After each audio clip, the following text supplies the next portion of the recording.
I'm curious what your reaction has been, or if the players have laughed or gotten a little ticked off over this narrative of this game of, it's physical versus finesse, and San Fran is going to come in here and try to beat up the Cowboys, and they're the tougher, more physical team. Have you heard that, Coach, and your reaction or your guys' reactions to that thought? No, I mean, I haven't. No, I have not heard that. I mean, I definitely understand, how San Francisco presents itself and in the style of play that they bring to the table. I respect their style of play, and I think it's definitely lines up with our style of play, and I think it'll be a big part of the contest. It always is. I mean, I think it'll be one of the keys to victory for us is to not only the style of play that they bring in here and we bring into the game. It's going to be the focus and discipline of it through 4 quarters. So. Yeah, Christ's sake, I don't mean to say it. I don't look at our team as a finesse team, so this is the first time I've been asked that all week, so great job. Oh, yes. All right. Bad job by the other media members. All right, do you have said it. do you have a magical McCarthy motivational trick planned for your guys before this one? Magical? No. I think it's messaging for the way we do it in-house here. It kind of forms itself during the week. I mean, you definitely have focal points that you're hitting on. But, yeah, there's no watermelons in the building. I'll just say that. That's a good reference. Mike McCarthy joins us here, 105 through the Fan. How does Kyle Shanahan make the running game? I'm a passing guy. How does he make it fun? Because usually you think running it's just pound it in the middle, boring. He makes it creative and fun. What does he do differently as a coach? I appreciate his creativity. I think, but he stays to his core values. If you look at I know every coach has a history and a path that they go through as far as establishing their own identity and their own voice and particularly their own style of play and scheme, scheme awareness.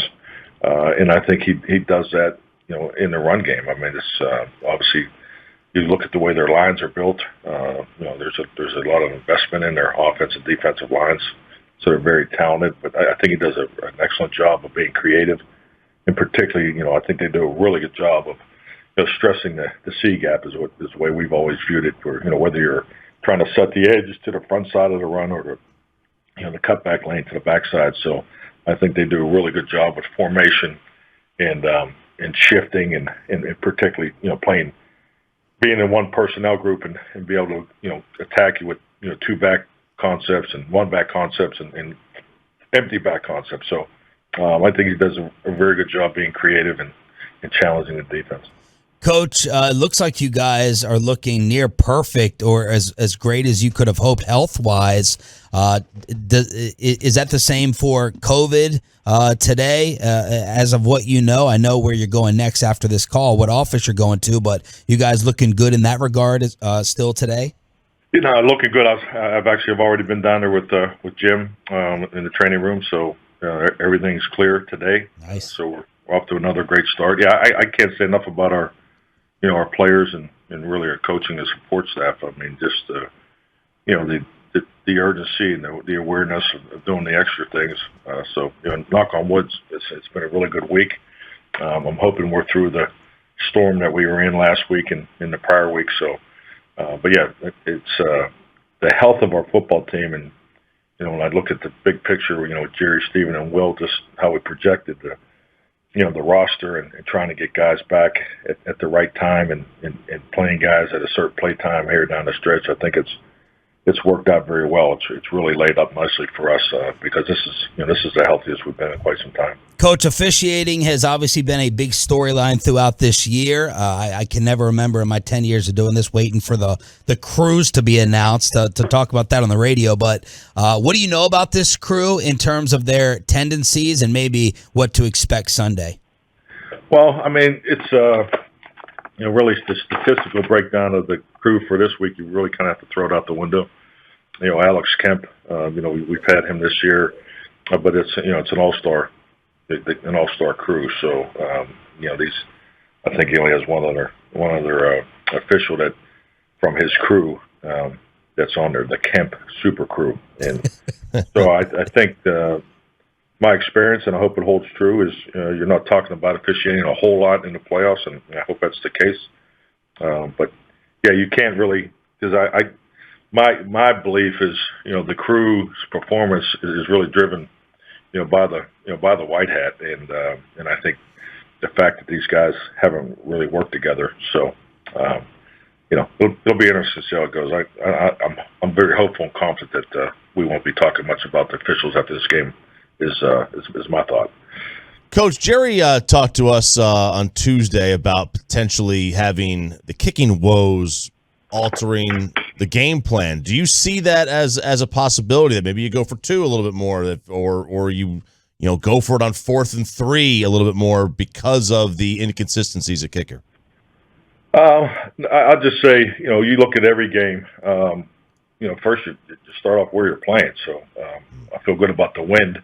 As far as Sunday. Might be good. So that's a starting point. But no, it's you go through it every week. Greg's having a very good week of prep, and trust me, no one's more conscientious of the details of what he's going to do to perform on Sunday. So I'm definitely in tune with that. But yeah.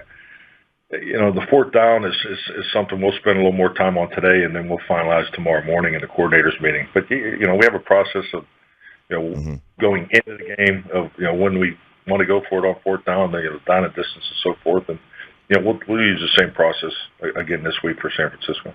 Mike McCarthy here on The Fan. I love what you've been saying about Dak throughout the week in the daily pressers. For those that missed that, for our audience, what's he been like this week, and what's really impressed you about him preparing for a playoff game?